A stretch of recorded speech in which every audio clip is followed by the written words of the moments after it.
Hi and welcome back to another week of what I'm sowing. Apologies it's a little later than normal. It became fairly obvious at the weekend with the number of people that were going out that a lockdown was imminent, so I did spend a couple of days in preparation of changes. So trying to get things like my potatoes in and earthed up as high as I could at the allotment, so that if I did have to hunker down at home for a few weeks, the things that would have needed my attention in that period um, were able to effectively look after themselves. I did go down last night, and I think between the 2 days I've shoveled something in the order of just under 3 tons of compost to prepare all of the front beds, all of the beds on plot one, and I think there are, of the 26 beds, there are 2 that need weeding and topping up, 2 that need the last of the harvesting done and topping up, and 1 that I need to finish cutting the base. It's been down for over a year now. Just needs the weed membrane cutting out from the bottom, cardboard laying down and then filling up. In addition, I have, like I said, built and filled and planted both of the potato beds, one of which is, they're both about 18 feet wide. One of them is 4 feet across, the other is 6 feet across. And I've prepared the polytunnel ready for the new season. I just need to top up the beds there. They've sunk a little, but not a great deal, so I'll just need to top that up as well. Need to fill up a carrot bed or 2, because on my planting plan I have Nance 2 and Nance 5 to plant. Nance 5 is seed tape. For some reason I find that seed tapes and pelleted seed work much better than standard loose seed. I don't know whether it's because it holds in the moisture during that crucial germination phase or what, but yeah, between the seed tapes and pelleted seed, which if you haven't seen it before, is basically it's just coated in a growing agent, a nutrient agent around each seed. That's a chalk base with mineral base with nutrients added. When that's wet, it keeps it wet, and that seems to me to be the crucial thing for keeping them going. This week we have some Bolt Hardy, as I mentioned the other week. Bolt Hardy is my go-to beetroot. We'll be planting some of those. We'll be planting some celery, which is Tango F1. We planted in very much the same way as the celeriac. Now, I've had real troubles with leeks this year. I've tried to pamper them and it hasn't worked. They get to the crookneck stage and just keel over and go limp. So I'm going to try the method I've used in many previous years, which is I'm going to stick them in a pot of soil, chuck them outside. I will put the protective cover over until they poke through the surface. As soon as they poke through the surface, the cover will come off the top and they'll just be left to it until they're big enough to move out. Same way, I've really struggled with my banana shallots, my Zabroon shallots, in terms of growing them from seed this year. My first year growing them from seed, and really struggled with it. So I've got myself a bunch of sets. I'll set some sets. I do have an entire bed, 6 foot by 6 foot bed, full of these that I planted around Christmas time. So I do have some early shallots, and these will be for later. You know, it's no great shakes if they end up not being ready till the end of September instead of June or July. I probably will at some point attempt another batch of the shallot seed, because I've got plenty of seed in exactly the same way as the leeks, just to see if it bloody works. Quite frankly. So yeah, let's get to it. First of all, I'll do the Bolt Hardy. As I said in I think vlog last week's, very big seed, very easy to do, and I do modular sow this, so I'll not be too concerned about how many go in, because they are in clumps, and each seed can split into multiple divisions or multiple plants. So yeah, and that they're easy. You'll notice that the soil level is quite low in these trays at the moment, and there's a reason for that. Is that where I'm growing them on windowsills at the moment, I'm finding they're getting very leggy very fast. Not necessarily a reason to transplant them, because there's plenty of compost in there for them to grow for some considerable time. So I thought what I'll do is I'll set the compost level a little lower, just do the normal shallow coverage for now, and as they come up, if they do start to get a bit leggy, I've got space then to earth up around them within their existing pots without having to damage the roots by transplanting continuously. I appear to have a millipede in there. That's an unusual visitor. I will dispose of that shortly. Okay, so Mr. Millipede is now gone. And that's the beetroot. We will do the celery next, I think. Much as I said with the celeriac, surface sown, lots of light. That's the key. They do like moisture as well, so you've got to keep these fairly wet. The celery and celeriac are by their very nature sort of marshland type plants, low-lying areas. And again, much as for the celeriac, God, these seeds are even smaller, it would appear. I'm just going to put a couple, best I can, into each, and as they grow, I will split them and do separate things with them. We do quite like celery, not just in soups and stews, but also just to eat it fresh. So whatever we get out of this packet will all be split. As soon as they get up to true leaf stage, they'll be split and kept as far as possible, because as I said, we do use quite a lot of it. That's about it for that one. That'll get a drink and that'll be it. Let's move on to some leeks, shall we? We'll put the autumn giant in first, and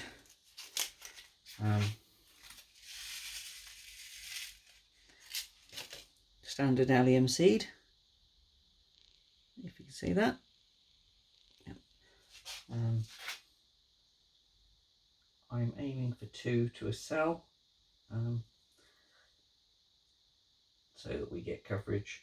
I will probably prick out any surplus, because we do go through a lot of leeks. I've still got some leeks in, some baby leeks that I planted late last autumn. They're now sort of marker pen thickness, not quite pencil, a little bit beyond that, but I'd say they'll be ready for harvest in 6 weeks or so, something like that. They do grow quite fast when the weather's warm, like it is at the moment. As long as we don't get too many harsh frosts, they'll romp away.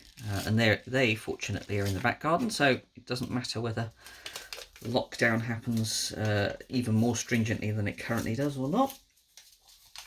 I am taking the opportunity to do a couple of things. So just before the lockdown announcement, I actually had a cubic yard of compost delivered to the house, as well as what I normally get delivered to the allotment, and I'm going to use the time and opportunity to build a couple more raised beds, just to provide a little bit more food security at home.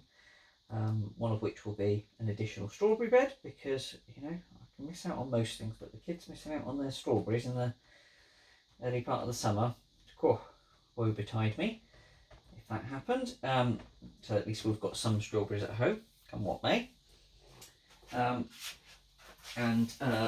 I'll be doing another bed. I'm probably going to interplant my onions, which are in the existing raised beds. So just as an FYI, I've got about a 90-foot rear garden, and I have so if the garden's going away from you like this. This side, raised beds all the way up, about 2.5, 3 feet wide, to about 6, probably about 9 inches high, all the way down there, and they've got plants in. And on the other side, I have 2 very large sheds.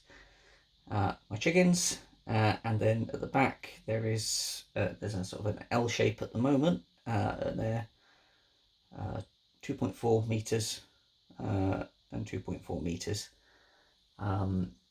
Again, about 2.5 feet wide and about, well, that's 3 boards, so I don't know, 9 inches deep, something like that.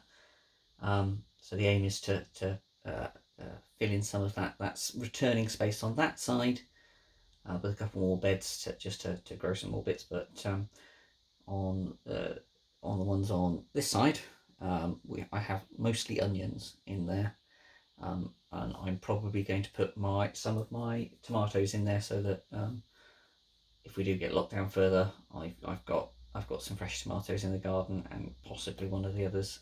It will depend really on how quickly the other beds come free, because so I've got onions, and then at the back I've got purple sprouting broccoli and some other brassicas in there, so it all depends on what time they finish, because they've only just started harvesting at the moment. So they'll stay until the harvest is done, and then hopefully that'll be a nice sort of transfer point for some tomato plants. It might mean that I've got to put the tomatoes in whilst I'm still cropping on some of the brassicas, but that's no great shakes. I mean, that won't affect anything. It's sort of underplanting. If you have a look at Charles Dowding, that's how he gets a head start on quite a lot of his crops, is by underplanting. So planting things that are not quite finished in their beds with things that are up and coming, so that there's never a gap, never a space. It's one of the ways that he also deals with weeds as well, because nature wants to grow something in every patch of bare soil. So if you don't give it a patch of bare soil, the odds are, with crops, the odds are that it'll be your crops rather than weeds that are growing. So yeah, so that's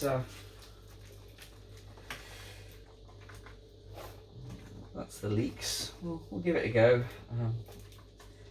Worst case scenario is I will, shock horror, have to purchase some starts in. I really don't like doing that, not when seed is, well, in my case, free. These are all, those leeks came on a couple of the most recent gardening magazines. I've had another one in today, I haven't checked, so there might be yet more on there, I don't know. So we'll get that one out of the way. And lastly, we'll do the shallots.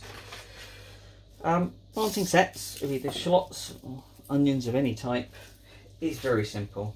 Each shallot will have, or each allium will have a basal plate. That's where your roots come out of. You'll have a pointy end, that's where the green bit comes out of, and you put it in like that. Really simple. You can't really get it wrong. It can be a bit more tricky with some of the smaller onions. Keep an eye out for rotten ones. Like, I went to put that in, and I could feel. You can feel that that's squidgy. That one goes in the bin. If you do get a high percentage, don't be afraid to go back to your supplier, because that's not okay.